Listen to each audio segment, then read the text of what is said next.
ఎప్పటి వరకు అండి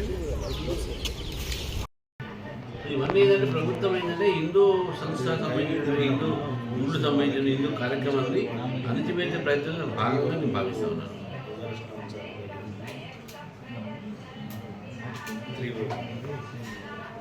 నేను కూడా చెప్పదలుచుకున్నాను, మా ఒక హక్కును అణచివేయకండి.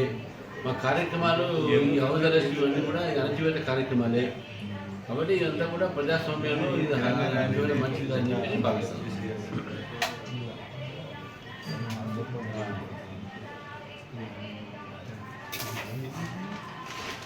అక్కడే బీజేపీ కార్యకర్తలు బీజేపీ పోయిన పోయినట్టు హిందూగా ఆ పెద్దమ్మ భక్తి మీద పోయినట్టు అంతేగాని బీజేపీకి కార్యక్రమం ఎక్కడ చేయలేదు, పిక్కు చేయలేదు. వాళ్ళు ఇచ్చిన స్థానిక తెల్లవారుజామునే పోలీసులు పెద్ద ఎత్తున మా ఇంటికి రావడం జరిగింది. మరి నన్ను హౌస్ అరెస్ట్ చేశారని చెప్పారు.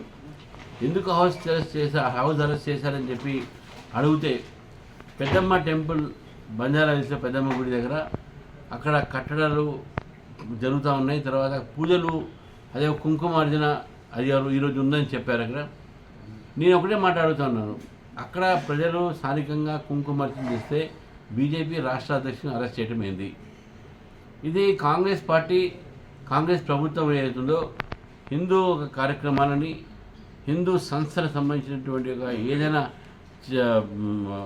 గతివిధులని వాళ్ళు నడపాలని వాళ్ళకి ఇష్టం లేదు.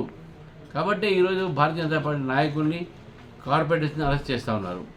నన్ను పొద్దున్నే అరెస్ట్ చేశారు, కొంతమంది కార్పొరేటర్ని కూడా అరెస్ట్ చేసామని తెలిసింది. మరి కొంతమంది నాయకులను కూడా అరెస్ట్ చేశారు. బంజారాహిల్స్లో ఎవరో సంస్థ బీజేపీకి సంబంధం లేకుండా వాళ్ళు ఏదో కార్యక్రమాన్ని హిందూ భాగం చేస్తుంటే బీజేపీ నాయకులను అరెస్ట్ చేస్తే ఉందో దీన్ని భారతీయ జనతా పార్టీ తీవ్రంగా ఖండిస్తూ ఉంది. ఈ దేశంలో కానీ ఈ రాష్ట్రంలో కానీ హిందువులు సంబంధించినటువంటి ఏ కార్యక్రమమైనా సంబంధించినటువంటి ఎటువంటి ఒక హక్కులైనా సరే వాళ్ళు వినియోగించుకుంటే పూర్తి అధికారం హిందువులకు ఉన్నది. కానీ దీని ద్వారా హిందువులు మన రాష్ట్రంలో పూజలు చేయొద్దు, కుంకుమార్చన చేయొద్దు, గుళ్ళ దగ్గర పోవద్దు, గుడి కట్టియొద్దు, గుడి కూలిస్తే దాన్ని వ్యతిరేకిస్తే వాళ్ళ మీద కేసులు పెట్టాలి. ఈ రకమైన ప్రభుత్వం ఈరోజు కాంగ్రెస్ ప్రభుత్వం మారింది. ఈ ప్రభుత్వం ఈరోజు భారతీయ జనతా పార్టీ వాళ్ళ నాయకుల్ని హౌస్ అరెస్ట్ చేయడంలో దీన్ని కేవలం ఒక హిందువుల ఒక అణచివేతగా నేను భావిస్తూ నేను ఈరోజు ప్రభుత్వం తీసుకున్న నిర్ణయాన్ని ఖండిస్తూ ఉన్నాను.